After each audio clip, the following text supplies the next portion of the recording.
চতুৰ্থ ৰাজ্যিক জামৰোপ championship 2025 জিপাল south point স্কুলৰ ইনডোৰ ষ্টেডিয়াম শতাধিক জামৰোপ খেলুৱৈৰ সমাৱেশ।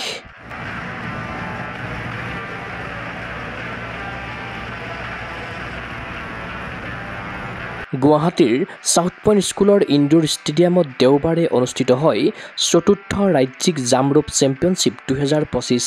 সাউথ পইণ্ট স্কুলৰ সহযোগত তথা জামৰোপ এছ'চিয়েশ্যন অৱ আছামৰ উদ্যোগত অনুষ্ঠিত এই প্ৰতিযোগিতাত অংশগ্ৰহণ কৰিলে সন্থাৰ 6খন স্বীকৃতিপ্ৰাপ্ত জিলাই।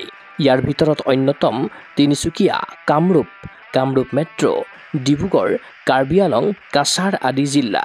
12 অনূৰ্ধ্ব, 16 অনূৰ্ধ্ব আৰু 16 ঊৰ্ধ্বৰ ল'ৰা-ছোৱালী উভয় শাখাতে 100ৰো অধিক খেলুৱৈয়ে ক্ৰীড়াংগনত উজাৰি দিলে শ্ৰেষ্ঠত্ব। এই ৰাজ্যিক প্ৰতিযোগিতাৰ পৰাই জুলাইত অনুষ্ঠিত হ'ব লগা নেশ্যনেলৰ বাবে অসম দলক কৰা হ'ব বাছনি। ৰাজ্যিক প্ৰতিযোগিতাখনত কামৰূপ মেট্ৰ'য়ে লাভ কৰে শ্ৰেষ্ঠ দলৰ সন্মান। সেইদৰে দ্বিতীয় কাছাৰ আৰু তৃতীয় স্থানত জিলিকিল তিনিচুকীয়া জিলা। আনহাতে ল'ৰা শাখাত সামগ্ৰিকভাৱে বেষ্ট পাৰফৰ্মাৰ ট্ৰফীৰ সন্মান লাভ কৰে শিৱদাস দৈমাৰীয়ে। ছোৱালী শাখাত যুটীয়াভাৱে এই সন্মান লাভ কৰে আয়ান্তিকা চাহু আৰু জয়শ্ৰী নাথে। সামৰণি অনুষ্ঠানত উপস্থিত থাকিল জামৰোপ এছ'চিয়েশ্যন অৱ আছামৰ সভাপতি কৃষ্ণানন্দন চন্দা, উপসভাপতি হৰেশ্বৰ ডেকাৰ দৰে বিশিষ্ট ব্যক্তিসকল। প্ৰতিযোগিতাৰ সন্দৰ্ভত জনালে জামৰোপ এছ'চিয়েশ্যন অৱ আছামৰ সম্পাদক জিতেন দত্তই। আজি জামৰোপ আৰম্ভ হৈছে আমাৰ খেল আজিৰ পৰা সাউথ পইণ্ট স্কুলত। সাউথ পইণ্ট স্কুলত আমাৰ ছাপোৰ্ট কৰিছে গেমখনত আমাৰ, আৰু লগতে আমাৰ 100+ খেলখনত পাৰ্টিচিপেট কৰিছে। Double under, 30 second speed, 3 minute endurance আৰু ফ্ৰী ষ্টাইল। ফিজিকেলি ভাল গেম এইটো। আপোনাৰ ইকুইপমেণ্টছৰো আপোনাৰ খৰচ বহুত কম, আৰু আল্টিমেটলি গোটেই যিকোনো স্পৰ্টছৰ ল'ৰা-ছোৱালীয়ে এই গেমটো মানে কৰে, স্কিপিং কৰে। যাতে জাষ্ট টেকনিকেলি কিছু কথা আছে সেইখিনি যদি মানে চায় তেতিয়াহ'লে গেমটো পাৰ্টিচিপেট কৰিব পাৰে। এতিয়া আমাৰ 6খন ডিষ্ট্ৰিক্ট পাৰ্টিচিপেট আছে।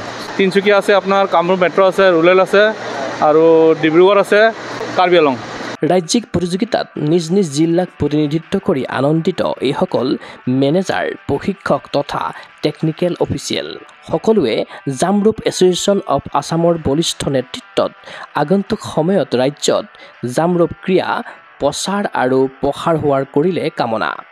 তিনিচুকীয়া আমি 7জন, ভালেই লাগিছে ইয়াত আহি পিনে। আৰু মানে আমাৰ 7টা স্পিন আহিছে, 30 ছেকেণ্ড স্পিন খেলি আছে, ডাবল আণ্ডাৰ, ফ্ৰী ষ্টাইল গোটেই খেলি আছে, আৰু ভাল লাগিছে ইয়াত আহি পিনে। মই ডিব্ৰুগড়ৰ পৰা, আমি 2জন খেলুৱৈটো মই অনা নাই, এওঁ আনিছে, মোৰ লগৰজন আনিছে। এইটোতো প্ৰচাৰ বহুত ধুনীয়াকৈ হৈ আছে, ৰূপৰ সেইটো স্কিপিঙৰ সেইটো ভালকৈ হৈ আছে।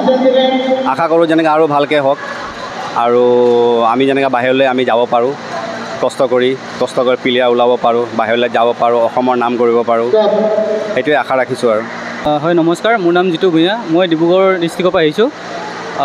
আমি 2জন আহিছোঁ, আৰু খেলটো যিহেতু ছাৰে কৈছে খেলটো ভাল বুলি, সেইকাৰণে আমি চাবলৈ আহিছোঁ। আৰু ইতিমধ্যে আমি এফিলিয়েশ্যন লৈছোঁ ডিষ্ট্ৰিক্টৰ, আৰু ষ্টুডেণ্টখিনি মানে আমি উলিয়াই আনিবলৈ চেষ্টা কৰিছোঁ।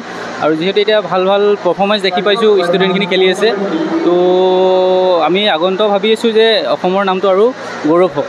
बहुत बढ़िया एक्सपीरियंस आ रहा है। हम लोग सबसे पहले फर्स्ट जो स्टेट चैम्पियनशिप था तब से हम लोग पार्टिसिपेट कर रहा है, और अभी भी हम लोग ये चौथा है, हम लोग ये 4 टाइम्स यहाँ पे पार्टिसिपेट कर रहे हैं, और हम लोग हर बार हमारा डिस्ट्रिक्ट टॉप में ही आया है, फर्स्ट गोल्ड मेडलिस्ट में आया है। हमारे प्लेयर्स नेशनल लेवल में भी रिप्रेजेंट कर चुके हैं। मैं काछार से हूँ, आसाम काछार डिस्ट्रिक्ट, सिलचर से हूँ। हमारा एकेडमी हमिंगबर्ड्स एकेडमी है, जमरोप एकेडमी, जो इवोल्यूशन जिम MMA, उस जिम में ये प्रैक्टिस कराया जाता है। हर साल हम लोग बच्चे को ट्रेन करते हैं और ऊपर के लेवल के लिए भेजते रहते हैं। जी, ये बहुत बढ़िया स्पोर्ट्स है। देखिए, इसमें ज़्यादा कुछ एक्सपेंसिव चीज़ें चाहिए नहीं होता है, बस एक रोप चाहिए होता है, प्रॉपर शू चाहिए होता है, और प्रॉपर किट चाहिए होता है।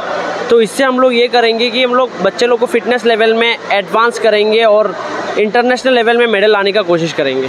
हर साल क्या हो रहा है, हमारे आसाम से नए टैलेंट्स निकल के आ रहे हैं, नॉर्थ ईस्ट से ज़्यादा टैलेंट निकल के आ रहे हैं। तो हमारा एम यही रहेगा कि आगे जाके और भी ज़्यादा मेडल्स और रिप्रेजेंट, और इस गेम को और भी मतलब वो स्थान मिले जो ये अचीव कर सकता है।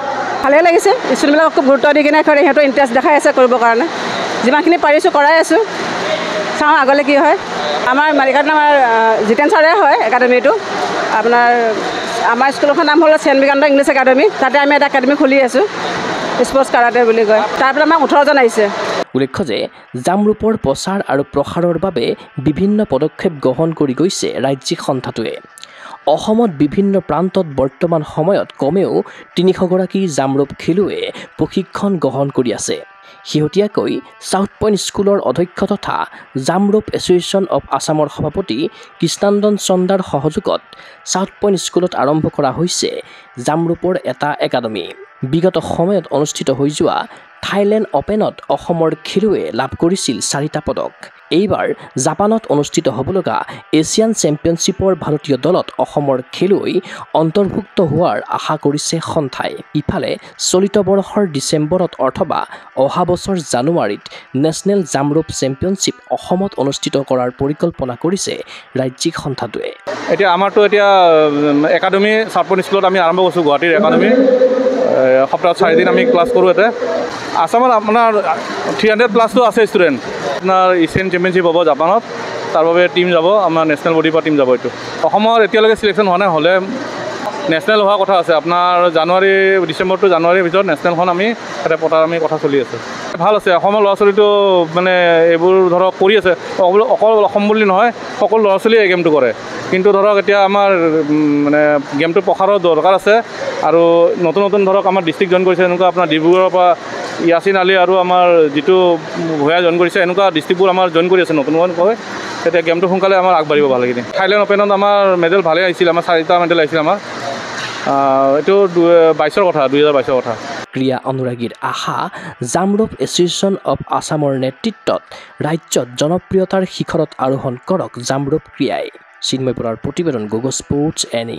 ফিজিকেল এডুকেশ্যন বিষয়ত ডিগ্ৰী পাঠ্যক্ৰমৰ কাৰণে অসম তথা উত্তৰ পূৰ্বাঞ্চলৰ প্ৰথমখন শিক্ষানুষ্ঠান অভিৰুচি ইনষ্টিটিউট অৱ ফিজিকেল এডুকেশ্যন।